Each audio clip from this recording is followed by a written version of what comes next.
Praise the Lord. கர்த்தருடைய பரிசுத்த நாமம் மகிமைப்படுவதாக. இன்றைக்கு ஒரு நாளை கூட காண கிருபை செய்த தேவன் உங்களை ஆசீர்வதிப்பாராக. இன்றைக்கு வேதாகமத்தில் சங்கீதம் 125வது அதிகாரம் 1வது வசனம், கர்த்தரை நம்புகிறவர்கள் என்றென்றைக்கும் அசையாமல் நிலைத்திருக்கும் சீயோன் பர்வதத்தை போல் இருப்பார்கள். ஆமென், ஆமென். இங்கு நம்ம வேதத்திலே பார்க்கும் பொழுது சங்கீதக்காரன் இப்படி சொல்கிறான், கர்த்தரை நம்புகிறவர்கள் என்றென்றும் அசையாத சீயோன் பர்வதத்தை போல நிலைத்திருப்பார்களாம். ஆமென். எருசலேம் நகரத்தை பற்றி நாம பார்க்கும் பொழுது, எருசலேம் நகரத்தை சுற்றி, அந்த எருசலேம் நகருக்கு ஒரு ப்ரொடெக்ஷனாக, ஆமென், அந்த நகரத்தை சுற்றி நாம பர்வதங்களை பார்க்க முடியும். ஆமென். பர்வதங்கள் சூழ எருசலேம் நகரம் காணப்படும்.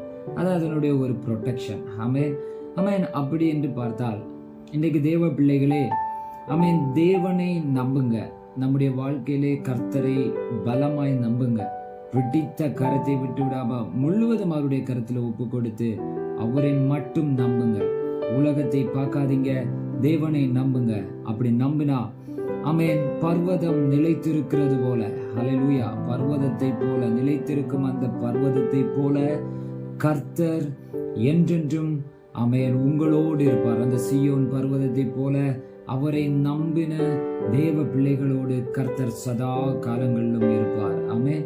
தேவன் கூட இருப்பார். எவ்வளவு கஷ்டம் வந்தாலும், எவ்வளவு பிரச்சனைகள் வந்தாலும், என்னதான் போராட்டங்கள், எப்படிப்பட்ட கொடுங்காற்றுகள் நம்முடைய வாழ்க்கையை நோக்கி வீசினாலும் பயப்படாதீங்க. கர்த்தரை நம்புங்க, தேவனை நம்புங்க, அவரோடு கூட சேர்ந்துருங்க, தேவனோடு கூட சேர்ந்துருங்க. அவரை நம்பினவர்களை யாரும் தேவன் கைவிட்டதில்லை. ஆமென். இந்த நாளிலும் கர்த்தரை நம்புங்க, அவர் உங்களை நடத்துவார். ஆமென். எவ்வளவு வேதனையோடு பாரத்தோடு இருந்தாலும் தேவனை துதியுங்க, தேவனை ஆராதிங்க, தேவனோடு கூட இருங்க, தேவனோடு கூட அந்த தொடர்பிலே நிலைத்திருங்கள். அவரை முழுமையா நம்புங்க. 75% இல்லைன்னா 90%, 99% வரைக்கும் அல்ல, 100க்கு 100% தேவனை நம்புங்க. கர்த்தர் நடத்துவார். ஆமென். கர்த்தர் கூட இருப்பார். கர்த்தர் பெரிய காரியங்களை செய்வார். கர்த்தர் தாமே இந்த நாளை உங்களை ஆசீர்வதிப்பாராக. ஆமென், ஆமென்.